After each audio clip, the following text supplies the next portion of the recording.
बिस्मिल्लाहिर्रहमानिर्रहीम। First lecture है हमारा ऑनलाइन सीरीज़ में और हमारा इलेक्ट्रॉनिक्स का टॉपिक है मोनोस्टेबल मल्टी वाइब्रेटर। हम लाइव क्लासेस में मल्टी वाइब्रेटर्स को डिस्कस कर रहे थे और आई थिंक सो एक मल्टी वाइब्रेटर हमने डिस्कस किया था जो था अस्टेबल मल्टी वाइब्रेटर। तो 3 टाइप्स हमने पढ़नी थी। तो आज सेकंड हमारे पास टाइप है मोनोस्टेबल मल्टी वाइब्रेटर। मोनो और अस्टेबल में डिफरेंस देख लेते हैं। तो मेनली अगर डिफरेंस देखा जाए तो वहाँ पर अस्टेबल में कोई ट्रिगर पल्स नहीं देनी पड़ती थी, जबकि मोनोस्टेबल में आपको ट्रिगर पल्स देनी होगी। लेकिन मोनो का मतलब क्या होता है? एक। तो इसका मतलब है कि हमें एक साइड पर सिर्फ ट्रिगर पल्स देनी होगी। ट्रिगर पल्स का मतलब क्या होता है? ट्रिगर पल्स का मतलब होता है कि एक्सटर्नल एनर्जी, हम एक्सटर्नल एनर्जी देंगे तो वो तब अपनी स्टेट को चेंज करेगा। ठीक है, फ़र्ज़ करो कि पहले हमारे पास आपके पास जो आउटपुट थी वो ये थी, सिर्फ ज़ीरो वाली आउटपुट आ रही थी। ठीक है, अब आप इस पर ट्रिगर पल्स अप्लाई करते हैं तो ये 1 में चला जाता है। ठीक है, मतलब इस स्टेट में आ जाता है, इसको 1 बोलते हैं। और जब आप दोबारा ट्रिगर पल्स अप्लाई करते हो तो वो 0 पे आ जाता है। तो इसका मतलब है कि अगर आप ट्रिगर पल्स अप्लाई नहीं करते तो वो जिस स्टेट में होगा उसी स्टेट में ही रह जाएगा, वो अपनी स्टेट को चेंज ही नहीं करेगा। तो स्टेट को चेंज करने के लिए हमें ट्रिगर पल्स अप्लाई करना पड़ती है और उसके अकॉर्डिंग ही वो अपनी स्टेट को चेंज करता है। और ये तो आपको बात पता है कि मल्टी वाइब्रेटर्स जो होते हैं वो स्केयर वेव को जनरेट करते हैं। तो डेट्स वाई मैंने आपको स्केयर वेव की एग्जांपल दी है। तो अब हम इसके साथ में वर्किंग, कंस्ट्रक्शन और स्ट्रक्चर को समझते हैं और साथ साथ मैं आपको थ्योरी भी रीड करके देती हूँ और यही थ्योरी आपने अपने नोट्स पे भी लिखनी है। तो नोट्स के लिए तो मैं आपको पीडीएफ जो है वो सेंड कर दूँगी। It has one absolutely stable state, इसकी एक ही स्टेबल स्टेट है और एक क्वाजी स्टेबल स्टेट है।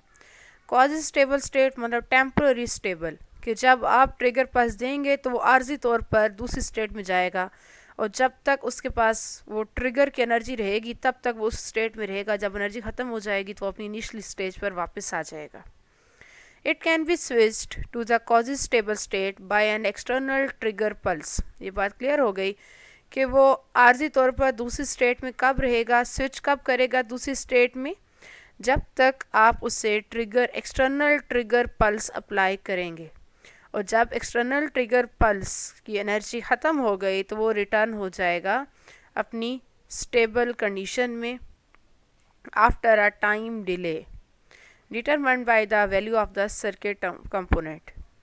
It has only one energy storing element, इसमें सिर्फ एक ही एनर्जी स्टोरिंग एलिमेंट है जिसको हम कहते हैं कि इसमें सिर्फ एक ही कैपेसिटर लगा हुआ है।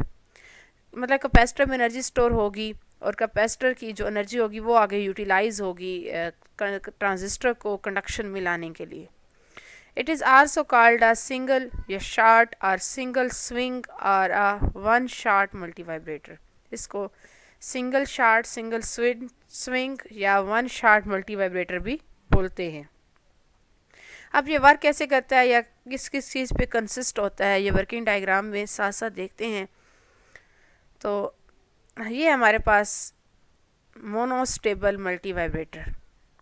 मोनोस्टेबल मल्टी वाइब्रेटर में आप देख सकते हैं कि दो हमारे पास लगाएंगे ट्रांजिस्टर। एक ये वाला है जो ट्रांजिस्टर है Q1 और ये है दूसरा ट्रांजिस्टर जो है आपके पास Q2। ठीक है, ये दोनों ट्रांजिस्टर वर्क कर रहे हैं और ये दोनों ट्रांजिस्टर हैं कैसे? ये दोनों ट्रांजिस्टर आपके पास CEC हैं, मतलब कॉमन इमिटर कॉन्फ़िगरेशन में है कि इन दोनों का जो इमिटर है ना उसको ग्राउंड किया गया है। ग्राउंड किया गया है वो आपको पता चलेगा कि क्या और किस तरह ग्राउंड किया जाता है, वो हम अलग से कॉन्फ़िगरेशन के बारे में पढ़ेंगे कि कॉमन इमिटर कॉन्फ़िगरेशन भी होती है, कॉमन कलेक्टर भी होती है।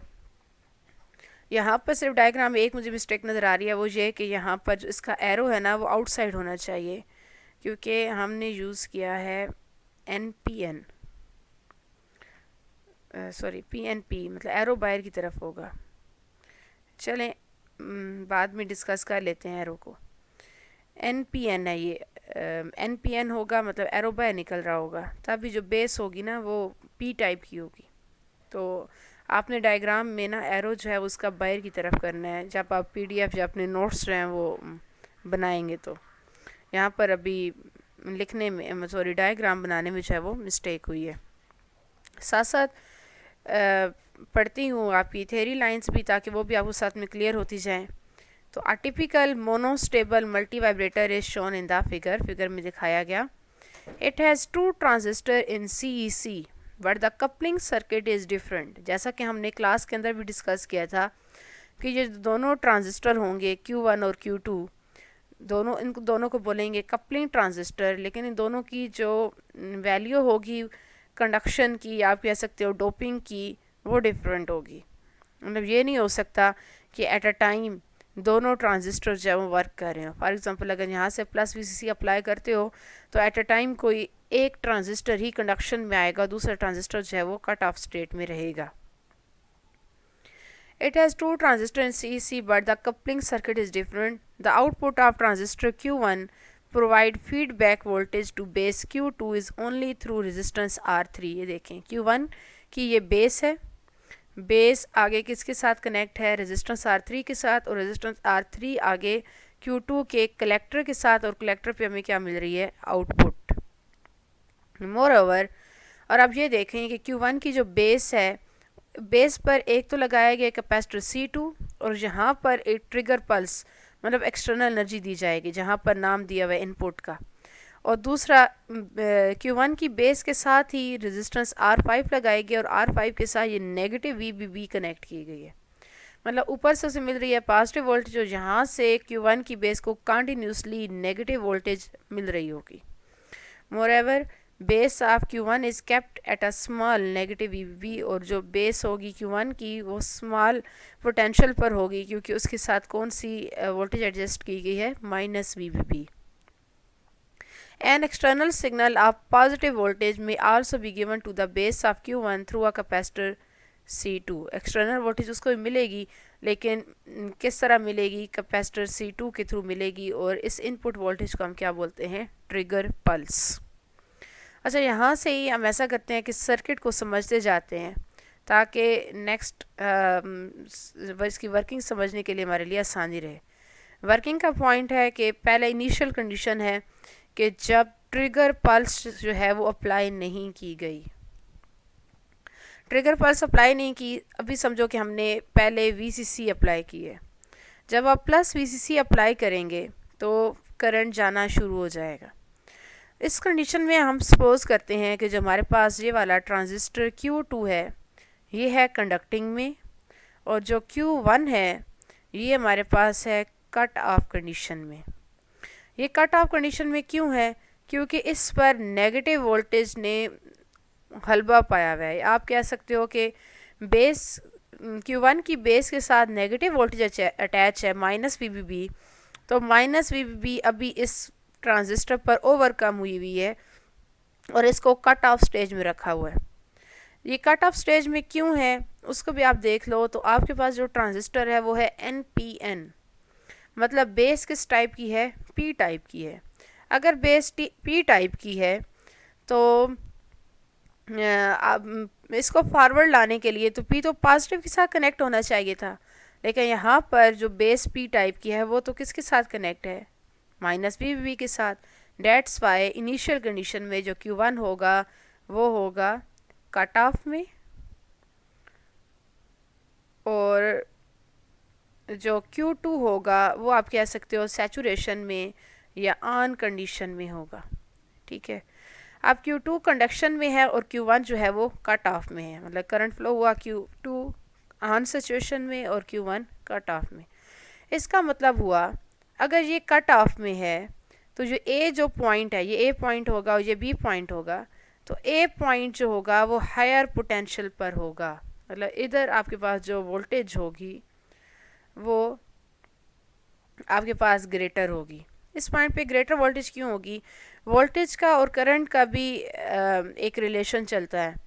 वो इस तरह कि अगर करंट ना फ्लो कर रहा हो तो उसमें जो पोटेंशियल होता है वो मैक्सिमम होता है। पोटेंशियल डिफरेंस होता है ना, पोटेंशियल डिफरेंस जैसा कि आप नॉर्मली रूटीन में कहते हो कि हम पोटेंशियल मीटर हमने बनाया है, या सॉरी वोल्ट मीटर हमने बनाया है। बिल्कुल एफएससी का क्वेश्चन है। एफएससी में हम कहते हैं कि हमने वोल्ट मीटर बनाया और वोल्ट मीटर बनाने के लिए हमने हाई रेजिस्टेंस यूज़ की।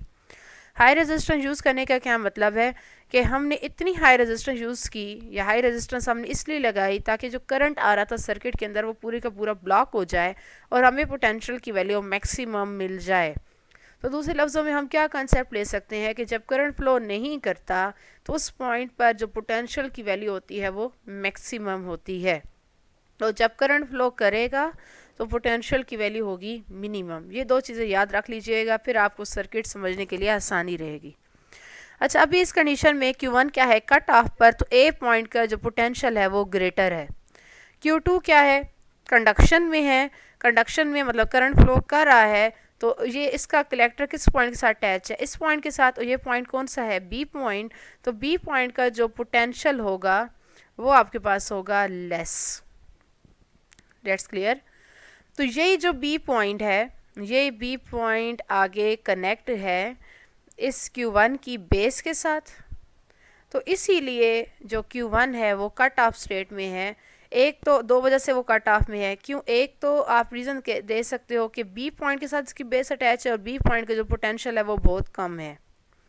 और दूसरा कि इसकी बेस नेगेटिव वीबीबी के साथ कनेक्ट है, तो नेगेटिव वीबीबी की वजह से वो कट ऑफ स्टेट में है। सही हो गया। अब Q2 जो ऑन स्टेट में है या कंडक्शन स्टेट में है, तो वो किसके थ्रू ऑन स्टेट में है? आप देख सकते हो कि Q2 की जो बेस है वो कनेक्ट है C1 के साथ और C1 कनेक्ट है A के साथ। ए पॉइंट हमने बताया कि कैसे है, हायर पोटेंशियल पर है, तो ड्यू टू हायर पोटेंशियल इसमें जो करंट फ्लो कर रहा होगा वो भी मैक्सिमम फ्लो कर रहा होगा। मतलब पोटेंशियल डिफरेंस ज़्यादा होगा, और जितना पोटेंशियल डिफरेंस ज़्यादा हो उतना ही आपके पास जो सर्किट होता है वो कंडक्शन स्टेट में होता है। या आप सिंपली वर्डिंग में याद रख लें, क्योंकि आप इस चीज़ में कंफ्यूज हो जाएंगे। आप ये याद रखें कि Q2 जो होगा वो ऑन स्टेट में रहेगा या कंडक्शन स्टेट में रहेगा। क्यों? क्योंकि वो ए पॉइंट के साथ अटैच है और ए पॉइंट का जो पोटेंशियल है वो ग्रेटर है। ए पॉइंट के पोटेंशियल के ग्रेटर होने की वजह से Q2 जो है वो कंडक्शन में है, और बी पॉइंट का पोटेंशियल लो होने की वजह से जो Q1 है वो कट ऑफ स्टेट में है, और दूसरा उसको नेगेटिव बी भी मिल रही है। ठीक है, ये जो बात अभी तक मैंने आपको समझाई है, ये पॉइंट्स में भी देख लेते हैं कि क्या पॉइंट्स भी यही कह रहे हैं जो हमने थ्योरी में लाइंस लिखी हैं, या उसमें कोई डिफरेंट थ्योरी है। Plus VCC provide collector voltage to both Q1 and Q2। VCC जो प्रोवाइड हो रही है वो दोनों को मिल रही है, दोनों के कलेक्टर को मिल रही है, Q1 के कलेक्टर को भी और Q2 के भी कलेक्टर को भी। And base voltage to only Q1, और Q1 की सिर्फ जो बेस वोल्टेज है, या आप कह सकते हो बेस वोल्टेज या दूसरी वोल्टेज को किसके बेस को अप्लाई की जा रही है, तो दूसरी वोल्टेज सिर्फ अप्लाई की जा रही है Q1 की बेस को, और वो कौन सा है, नेगेटिव वोल्टेज अप्लाई की जा रही है। Hence Q2 conducts eight saturation, तो Q2 जो है वो कंडक्ट कर रहा है, और आप उसे क्या बोलोगे कि ये सैचुरेशन कंडीशन में है। दूसरा हम डिस्कस करते हैं कि अब वो रिवर्स कंडीशन में क्यों है, मतलब Q1 जो कंडक्ट नहीं कर रहा तो कंडक्ट क्यों नहीं कर रहा। माइनस VBB एंड R5 मैं दिखा देती हूँ दोबारा आपको। ये माइनस VBB एंड R5 ये कनेक्ट है Q1 की बेस के साथ। Minus VBB and R5 reverse bias by base emitter junction. इसमें जो बेस इमिटर जंक्शन है वो रिवर्स बायस हो रहा है, जिसकी वजह से जो Q1 है वो कट ऑफ में जा रहा है। So it keeps Q1 cut off. तो वो एट द एंड मतलब जितने टाइम भी ये चलता रहेगा प्रोसीजर इनिशियली स्टेज का, तब तक जो Q1 होगा वो कट ऑफ में रहेगा। अगर आप उस पर ट्रिगर पल्स अप्लाई नहीं करते ना, तो तब तक हमें यही एक ही स्टेज मिलती रहेगी। एक ही स्टेज कौन सी, कि Q2 जो है वो कंडक्ट करेगा और Q1 जो होगा वो कंटिन्यूसली कट ऑफ में ही रहेगा। तो इनिशियल स्टेज हमारे पास क्या बनी, so the initial stage is Q1 is cut off and Q2 is conducting. तो हमारे पास इनिशियल स्टेज बनी कि Q1 जो है वो कट ऑफ में है, जबकि जो दूसरा कंडक्टर है या ट्रांजिस्टर है सॉरी Q2 वो कंडक्ट कर रहा है। ठीक है, ये उसकी पहली कंडीशन होगी। पहली कंडीशन में Q2 कंडक्ट कर रहा है, Q1 जो है वो कट ऑफ में है। और इसकी कंस्ट्रक्शन जो है वो तकरीबन सिंपल ही है, जो आप BSc लेवल पर भी डिस्कस कर चुके हो, वही डायग्राम इसकी बनती है। सिर्फ ये पॉइंट आपने याद रखने हैं कि कौन से हायर पॉइंट पर हैं, कौन से लोअर पोटेंशियल पर हैं। अच्छा, अब ऐसा करते हैं कि इसकी स्टेट को चेंज करते हैं। जैसा कि हमने पढ़ रखा है कि ये मोनोस्टेबल है, मतलब एक ही स्टेट पे काम करता है, और एक जो इसकी स्टेट होती है वो आर्जी होती है। तो अभी हमने देख लिया कि एक स्टेज, मतलब अगर आप ट्रिगर पल्स अब अप्लाई नहीं करते तो ये कंटिन्यूसली Q2 ही कंडक्शन में रहेगा और Q1 जो है वो कट ऑफ में ही रहेगा। अब हम ये चाहते हैं कि उसकी स्टेट चेंज हो, तो उसकी स्टेट चेंज करनी है तो आपको ट्रिगर पल्स अप्लाई करना होगी। अब हम देखते हैं रिवर्स कंडीशन में कि ट्रिगर पल्स जब अप्लाई करते हैं तो हमारे पास क्या फिनोमेना होता है। उसके लिए मैं मार्कर चेंज कर लेती हूँ ताकि आपको क्लियर रहे।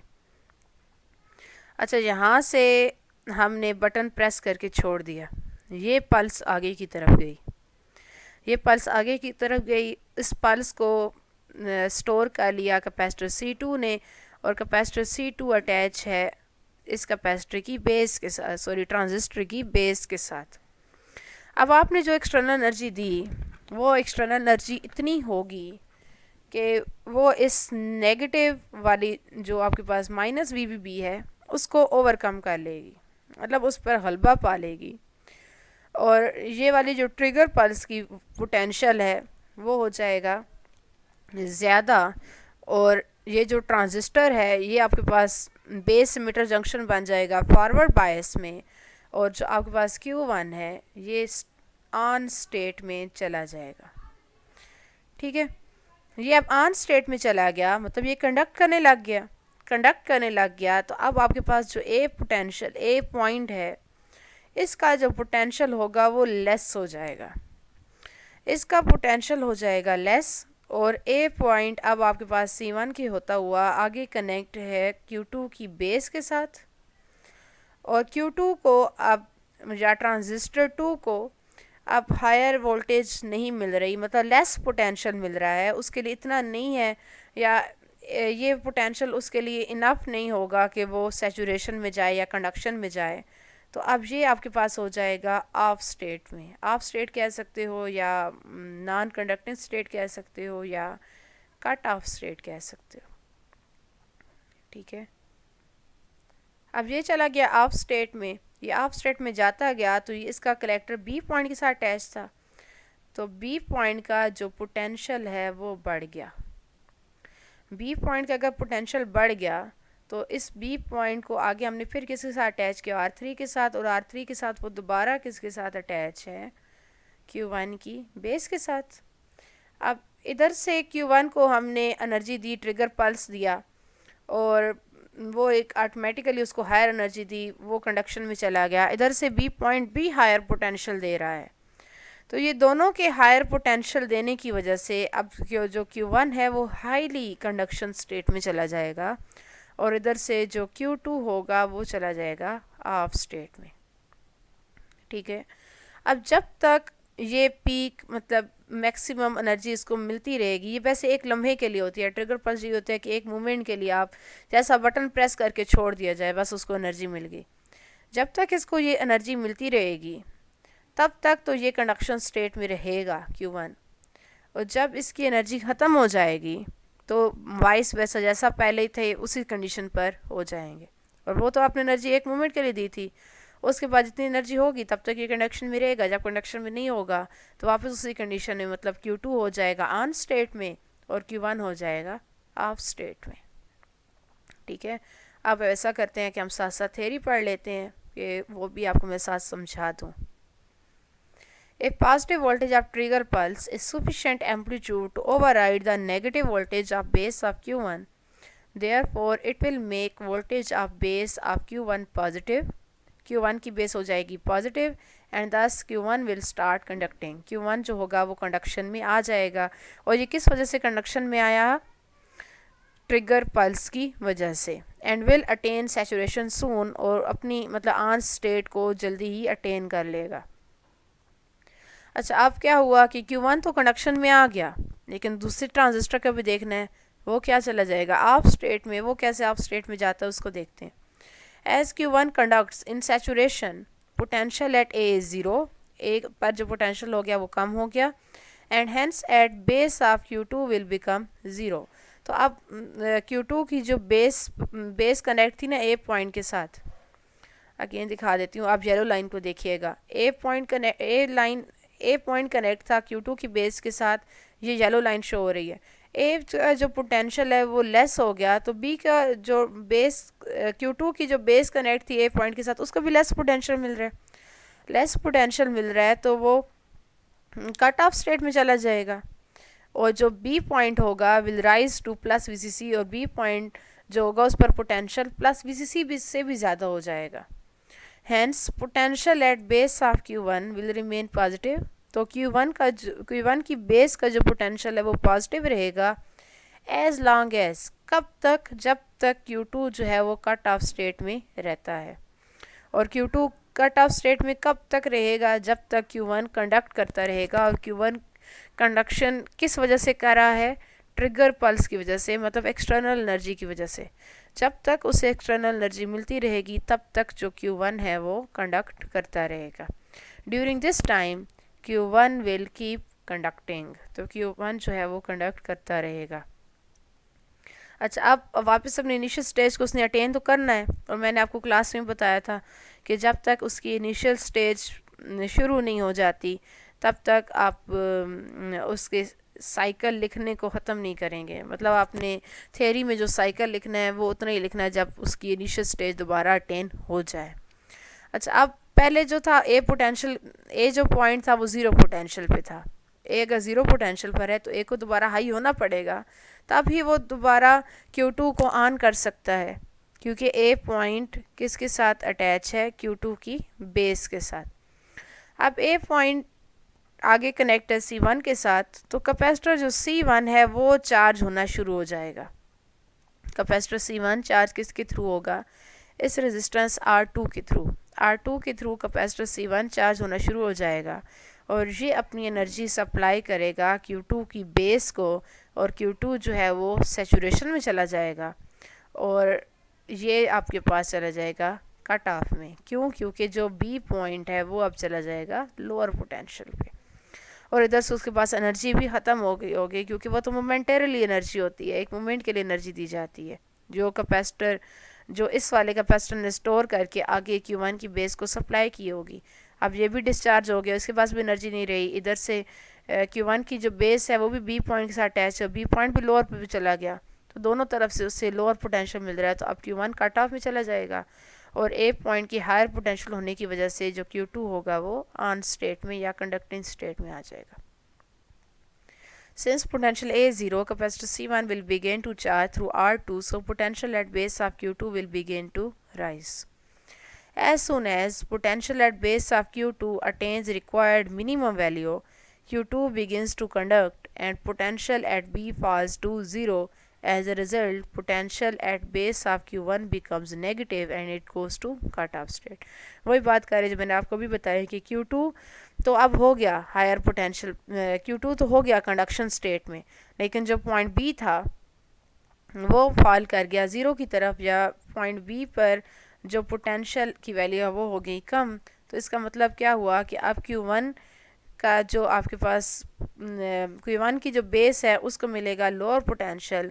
अगर लोअर पोटेंशियल मिलेगा तो उस पर जो माइनस बी थी ना, जो नेगेटिव वोल्टेज अप्लाई कर रही थी या नेगेटिव वोल्टेज दे रही थी, वो उस पर हो जाएगी ओवरकम, जो उसको दोबारा से रिवर्स कंडीशन में ले आएगी, और Q1 किस में चला जाएगा, कट ऑफ स्टेट में। ये मोनोस्टेबल मल्टी वाइब्रेटर जो है असल में यूज़ होता है वेव की रीशेपिंग के लिए। वेव की रीशेपिंग का मतलब, जैसा कि आपने ट्रिगर पल्स दी है, जैसा मैंने शेप बनाई है, एक मिनट में शेप बना के आपको दोबारा दिखाती भी हूँ। जैसा मैंने शेप बनाई है इस शेप में, मतलब ये आपको ट्रिगर पल्स इस शेप में मिल रही है, जबकि आपको आउटपुट किस फॉर्म में मिल रही होगी, ये इस फॉर्म में, स्क्वायर वेव की फॉर्म में। स्क्वायर वेव की फॉर्म में आपको मिलती है, मतलब 0 और 1 की फॉर्म में आपको आउटपुट मिल रही होती है। तो इसका मतलब हुआ कि ये वेव की रीशेपिंग के लिए यूज़ होता है। और वेव आपने इस तरह दी और आपको मिली वेव इस तरह, ये 1 हो गया, ये 0 हो गया, और अगेन जब ट्रिगर पल्स का काम ख़त्म होगा ये अगेन आपको 0 देगा, और फिर जब अगेन ट्रिगर पल्स का काम शुरू होगा ये फिर 1 देता जाएगा। लेकिन आपको मेनली अभी जो आउटपुट मिलनी है वो एक मतलब साइकिल मिलना है, वो तो फिर कंटिन्यूसली काम करता रहेगा और फिर उस तरह ये फार्म जो है वो आगे चलती रहेगी। मज़ीद अगर किसी को कोई प्रॉब्लम हुई, समझ ना आई, तो मुझसे लाजमी डिस्कस कर लीजिएगा, क्वेश्चन हुआ, और अगर फर्दर भी समझ ना आ सकी तो मुझे बताइएगा, मैं जूम पर ऑनलाइन हो जाऊंगी, और फिर जिसको जो समझना हुआ मुझसे पूछ लेगा। ठीक है, तो ये नोट कर कर विद इन टाइम टीचर्स को सेंड कर दिया करें ताकि उन्हें पता चले कि आप लोग काम कर रहे हैं। ठीक है, अभी के लिए अल्लाह हाफिज़।